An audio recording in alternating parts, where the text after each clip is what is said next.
Okay, welcome back. So I am about to make some milk. And if not, if you weren't watching from the start, I'm about to show you how to make coconut milk. What you're going to do is you're going to have your pieces of meat inside your food processor. I still have a few that I'm trying to fish out from the cracked coconut part that I just, or cracked coconut bag that I just cracked. And I'm putting the meat pieces inside the food processor. Okay, so now that you have your meat, put it into your food processor, and you're just gonna basically chop it up real low. Chop it, chop it, chop it real low. Chop it, chop it, chop it real low. Okay, chop it.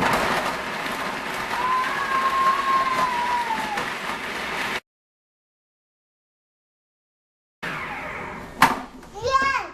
Okay, so we have it real low. It's like pulp now. This is how you kind of want it. Again, if you don't like the back part of the meat, the back part of the coconut meat inside, then grate it out. But this is how it looks if you have the meat. It's real fine. You can see, real fine. And you're basically going to transfer this over to your blender and add water, because I have a hole. See, this is where the hole is. I have a hole, so I can't make my milk in here. But transfer it over to your blender and then add some water. Okay, so what you're gonna do is you're gonna transfer it over to your blender. Once you have it in your blender, you're just gonna add some water. So on my blender, I have measurements here. Now there's 3 cups. See, 3 cups, 4 cups, 5 cups, 6 cups, 7. Am I getting this right? 8, 9. So I'm gonna add about 8 cups all the way up to here, because any further this blender will be leaking everywhere. So I'm gonna add about 8 cups. You might see it leak, but excuse that. I don't have time to try and make this all etiquette for the camera.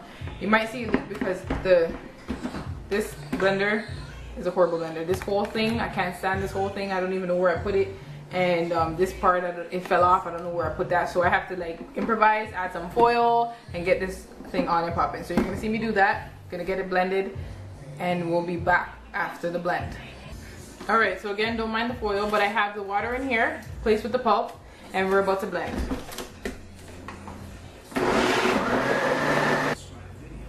Okay, so once that's blended, what you're gonna do is grab your nut bag. Make sure it's clean. And you're just gonna pour your milk. Can you see? You're gonna pour your milk into the nut bag and the bowl, or strain it into a bowl.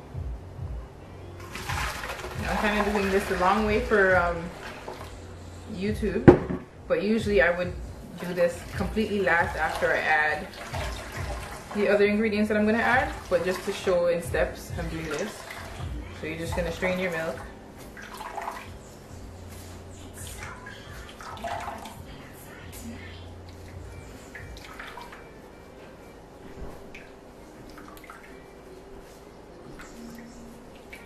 And I actually make 2 extractions. So I'm going to take this extraction and put it right back into the blender and then make another extraction.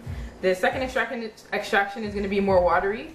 So what you can use that extraction for is more so if you make pancakes and stuff, just use the second extraction. But the more extractions you make, it does become more watery.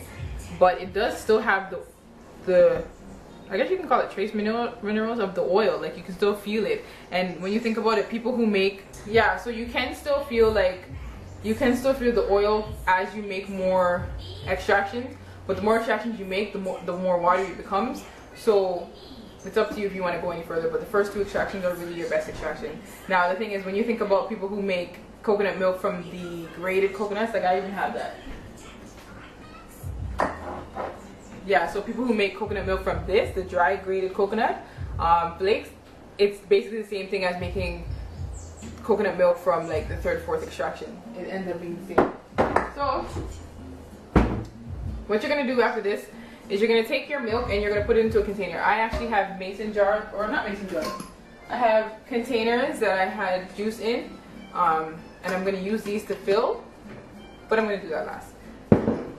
I'm going to actually take a juice jug that I have, because I got to show for the next step after. I'm going to put this first extraction in there, and then the second extraction I'm just going to leave into the bowl and then pour them back into the blender and show you what I do next. So disregard all that if it didn't make sense. and just follow the steps. So I have it in a milk jug. It's pretty white, as you can see. And I'll come back and show you what I'm going to do next. Just going to make my second extraction, and then I'll be back on here. So this is extraction number 2. It's a bit more watery, but you can still see the fat. There's more fat in there, and coconut fat. And yeah, so I'm going to strain it.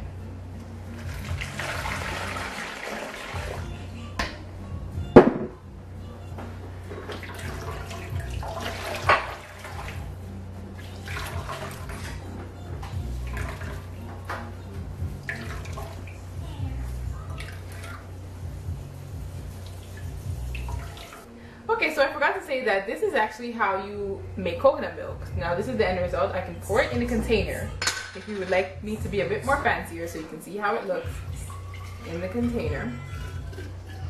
All the fat going in there, nice and juicy. So here you go. Here's how you make your own coconut milk. Now the only thing about this is that it does separate if you keep it in the fridge for longer than, I guess a day. Longer than a day it separates.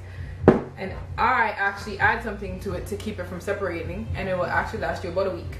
So what you can do if you're interested in seeing how to keep your milk from separating, click the next video and I'll see you there. If not, this is the end of the video. This is how you make coconut milk, and I will see you in the next video.